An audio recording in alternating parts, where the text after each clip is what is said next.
Mesdames et messieurs, bonjour. L'actualité internationale était marquée aujourd'hui par une annonce majeure concernant la République démocratique du Congo.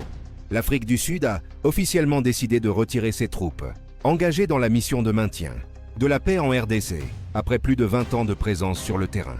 Ces soldats faisaient partie des forces internationales, chargées de soutenir la stabilisation de l'Est du pays, notamment dans les provinces touchées par les conflits armés. Cette décision soulève de nombreuses questions sur l'avenir de la sécurité, alors que des groupes armés restent actifs dans plusieurs zones du Nord Kivu, du Sud Kivu et de l'Ituri.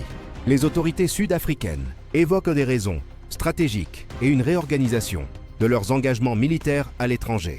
Du côté congolais, ce retrait est perçu comme un signal fort, qui pourrait pousser l'État à renforcer davantage ses propres forces de défense. Pour de nombreux observateurs, ce départ marque un tournant historique dans l'implication internationale en RDC, dans un contexte où la paix reste fragile. Une situation qui relance le débat. La RDC peut-elle aujourd'hui assurer seule la sécurité de son territoire? Mesdames et messieurs, bonsoir. La situation sécuritaire reste préoccupante dans l'Est de la République démocratique du Congo, malgré les efforts diplomatiques engagés ces derniers mois.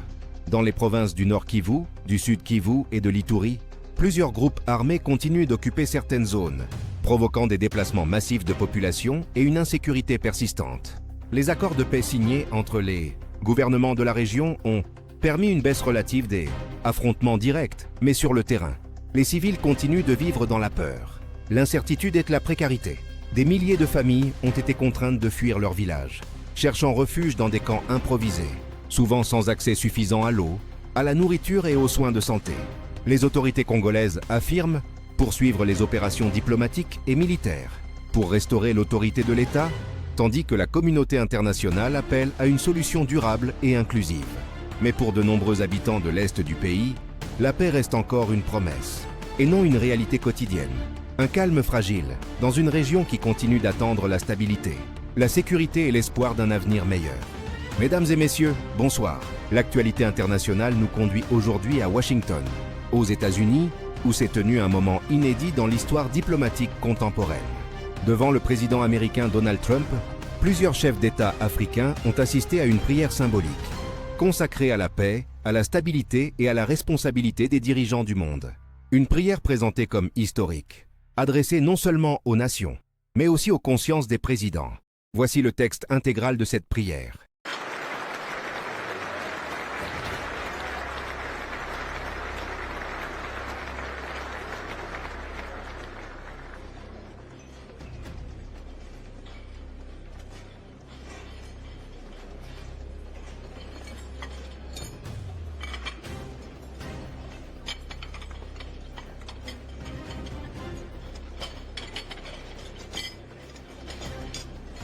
Good morning, everybody.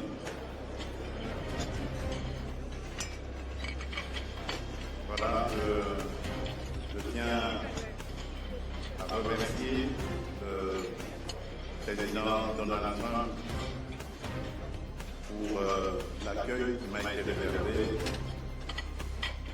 à ma délégation et à moi.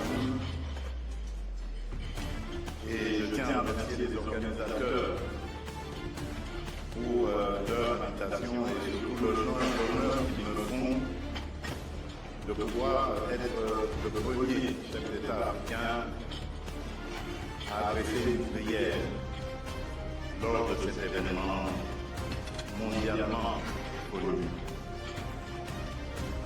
Prions. Dieu Tout-Puissant, Père de miséricorde et Dieu de toute consolation. Toi qui es le maître des temps et des circonstances, le juste juge et le prince de la paix, nous te rendons grâce pour le souffle de vie et élevons vers toi une même prière au-delà de nos langues, de nos histoires et de nos intérêts.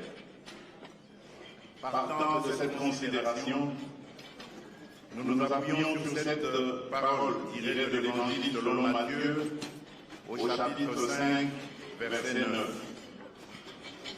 Heureux ceux qui procurent la paix, car ils seront appelés fils de Dieu. Aujourd'hui, Seigneur, fais de nous des artisans de réconciliation. Là où la méfiance a fermé la route, ouvre un chemin. Là où l'orgueil a dressé des murs, apprends-nous à bâtir des ponts. Là où l'histoire a laissé des blessures, suscite des gestes de guérison. Et nous voici en ta présence, engageant nos cœurs et nos vies pour la réconciliation entre les peuples et entre les nations, afin que règne la paix et la justice, la droiture et la liberté, la sécurité et la dignité partout dans le monde. Affermis en nous cette conviction plus forte que nos différences culturelles et la diversité de nos traditions religieuses.